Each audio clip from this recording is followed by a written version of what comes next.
Well, Junior, is today the day? I think so. Today's gonna be a good feeling day. good about it? It's gonna be a good day. You're rocking the flannel. Is that a strap for hunting or what? This is my lucky shirt. Oh, really? Yeah, it's my lucky shirt. It took you long enough to break it out. Well, I was just waiting to see if you actually needed it, but I think you need it. Here we go, folks. Still in Africa. Still looking for that oryx. Elusive oryx. They've been tough. We've had lots of opportunities, lots of missed opportunities. It's another day. We're ready to get after it. John said he's got his lucky flannel on. We'll probably have to come off once we start hunting. I'm not sure how much blue is out there, but you know what? Hey, as long as it brings me luck, I don't care. We're headed out. A lot of the guys are already out. We kind of got a late start because we're rifle hunting, meaning we kind of want to wait for the animals to kind of get up and get active in order to put a stock on them. Versus the bow dudes are sitting in a blind, waiting for them to come either to a watering hole or whatever it might be. We're kind of waiting on. They kind of wait on the animals. We go to the animals essentially. So far in Africa, we've pretty much just spawned stock for the most part. If you guys are new to the channel, make sure you subscribe because this probably is not going to be the last episode of the Africa trip. And if you're new to the channel, you should go look at some of the other ones because we've posted a lot of other ones, some catch and cooks, some epic content. But essentially, like I said, we're in Africa, we're in Namibia. What we do here is we ride around in this truck and go spot to spot and try to spot and stalk animals. So we'll go to a spot, we'll all jump out and we'll walk for miles and miles and miles and miles looking for animals. The number one animal on my list today is an oryx. Also a hartebeest is good. If there's a big water buck or a big kudu, I wouldn't be afraid to shoot any of those, or even a big eland. But right now an oryx has been kind of the animal that I've been after since day one just because they look sick. I've gotten so close so many times, but haven't been able to put one down on the ground. So that being said, you guys stay tuned.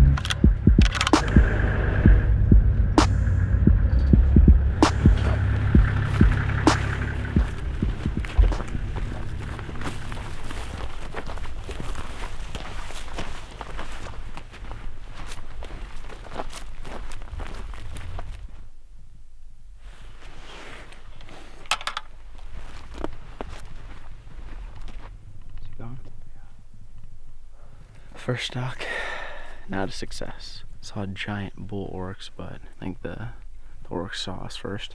It's alright, it's gonna be the first of many. You guys stay tuned. If you guys enjoy the spot and stock, you're probably gonna enjoy this video because it's gonna consist of me walking around all day long.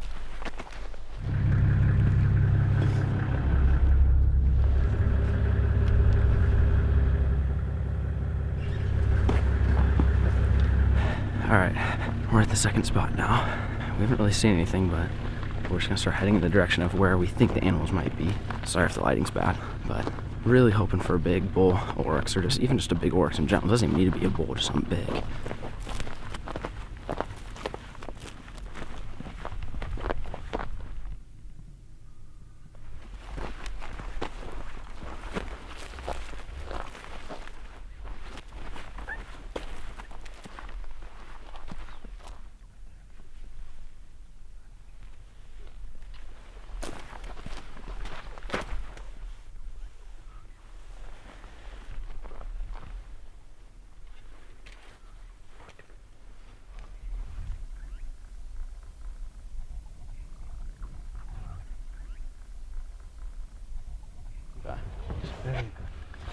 On the old oryx hunt, on some giant warthogs. So we're gonna jump out and try to stalk them, but the guy thinks they're like huge. So get to walking.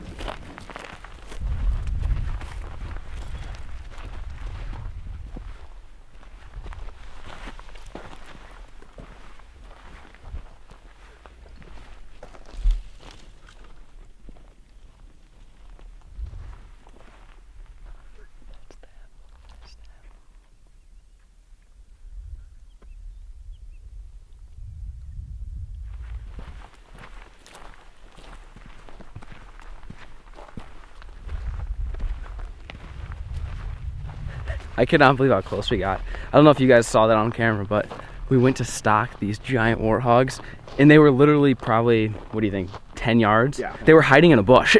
We tracked them all the way to the bush and we're like standing there just looking around, and all of a sudden you just like hear them all take off and they're right next to us. Didn't get a shot off though. That was insane how close we got. We literally tracked them all the way to the bush, but no luck. The truck's here to pick us up to go to the next spot.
been like 4 or 5 straight days of stalking oryx.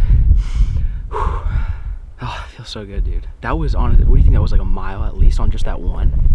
At least a mile. All right, let's go check it out. Oh my gosh. This thing is absolutely massive. Look at right there. So the bullet went right there. So this is the shoulder, you guys can see right here. Fun fact for you. So on deer, like, you know, in the States and stuff, you shoot them kind of to the back of the shoulder. You shoot them pretty much where I shot them, right here. Here in Africa, you want to hit the animals here. The only issue was the animal was kind of quartered. So when I shot it, it went in here, and then I'm guessing it came out right there. Look at that, right in the shoulder. It's right where you want it. Dude, finally. You did it. Finally, you did dude. It, man. You did right through right out the shoulder. That's where you want it. That's where all the hearts, like as if there's multiple. It's where the heart and the lungs are. Went right in, right through. Thing didn't suffer at all. And actually, that was, out of all the things that we've shot on this trip, this thing traveled the least amount of distance. I mean, it probably went 5 yards and pretty much fell right where it was standing. But this is a cow, it is not a bull. But the guide, when we walked up on the cow, was like, really old, really big cow, which I'm not like against shooting cows by any means. And like a lot of people actually, what the fun fact for you guys is the horns here are much longer on a cow than a bull. Bulls are a little bit thicker, but on a cow, they're actually longer. So a lot of people that come to Africa to mount these animals, which I'm gonna do, I'm gonna mount this one, just a shoulder mount, they mount the cows instead of the bulls because they actually look better on your wall because they've got longer horns. But he said it's really old because it's gray. He said like how it's kind of light colored here. Their whole horn will be light colored if it's a young one, but if it's an old one, they're gonna be nice and dark and gray. Dude, you have no idea. We've been hiking miles every single day. And again, it's not like I even came to Africa saying I want to kill an oryx or like that's my target animal.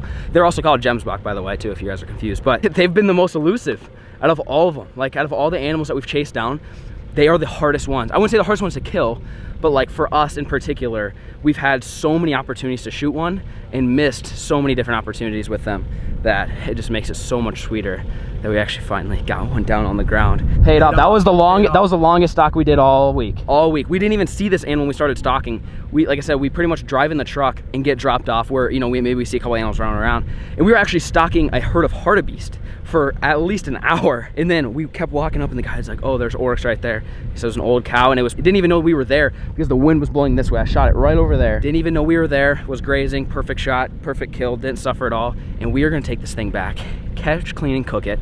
Everything here that gets shot in Africa does not go to waste. I literally watched them use intestines yesterday to cook dinner, which some of you guys might be thinking that's gross, but I'm telling you what, the dinner was freaking amazing. They don't waste anything here in Africa, literally nothing. Everything, the hide, the meat, everything goes to good use. I am gonna mount this thing as a shoulder mount, so they're gonna skin it and ship it back to the States basically to get mounted. But anyways, we're gonna load it back in the truck, take it back, clean it, and then cook it. You guys stay tuned.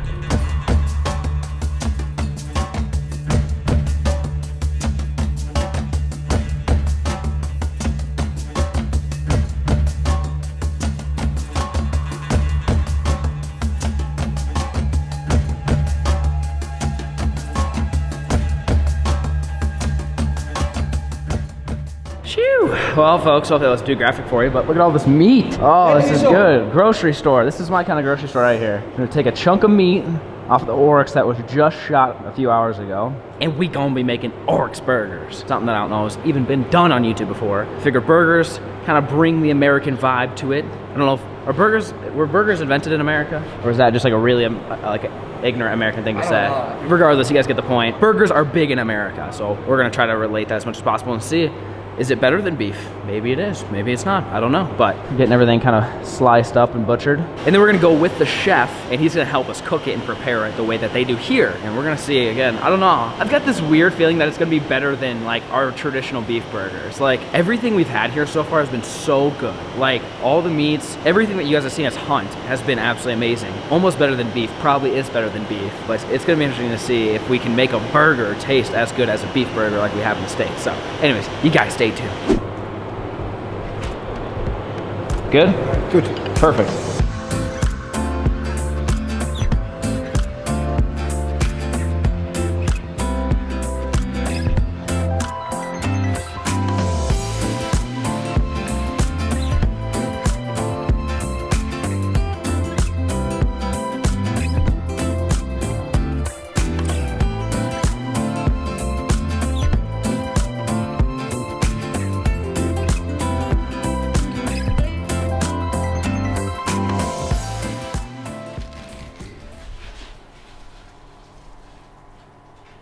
what just happened? I know what you guys are expecting, okay? You're like, Flair's going to Africa, he's gonna kill some stuff. We're about to see some real primitive catch and cooks. And here I am with a 5-star lunch. Just whooped it up. So this is Mad Chef. Mad Chef went crazy and chefed up. I was literally just like, hey dude, like, do you ever make burgers out of this? He's like, oh yeah, like whatever. I stepped back, he stepped in and absolutely killed it. Oh, here we go. Always plug, baby. Mad Chef. I like it, right there. I haven't even tasted it and I'm blown away right now. You would get this in a restaurant in America, a really nice restaurant, and I would have no idea that we were just hiking miles and miles in the middle of nowhere in Namibia and then shot an oryx and brought it here and cooked it up. So anyways, we're gonna see what this burger tastes like. So this had onions, peppers, some seasoning in it, cheese, egg, and then we grilled the bun. Not me, Mad Chef grilled the bun. With these cucumbers. Yeah, cucumbers. Cucumbers and onion and cheese. This might be one of the most gourmet burgers I've ever eaten in my entire life. I don't know if I've ever seen a burger get made like that. Also, didn't even grind it up, never seen that before. Just finely sliced it. This is crazy. All right, I'm going in, boys. Oh my gosh. What? I don't even know what I just put in my mouth. That is so good, dude. All right, John, you gotta try some of this. This is insane. Look at that.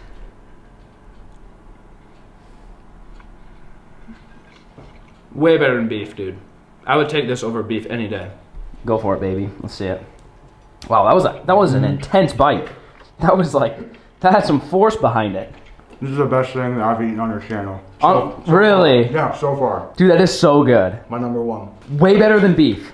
Like by a mile, so dude. Juicy. Yes. That is the most juicy, tender, I don't even know how to explain it. Do you know what the like fat content is versus like traditional beef when you do burgers? Like, does that have more fat than normal or less or? No, it's got less fat Than beef? Yeah. It tastes so much better. It's just that the fat in it is just more juicier. It's more juicy, gotcha. So it's actually a leaner cut of meat than like normal burger beef. So is burger 80, 85, 15? Yeah. That's like traditional, right? 85, 15. So it's actually less than that, has less fat, but he said that the juice or the fat is actually juicier. I'm serious when I say that's the best burger I've ever had. Like I'm not saying that for camera, I swear. Like it doesn't even taste like a burger. If you blindfolded me and I took a bite, I would not say that's a cheeseburger. I don't know what I would say it is, but it doesn't have a cheeseburger taste. It tastes so much better than that.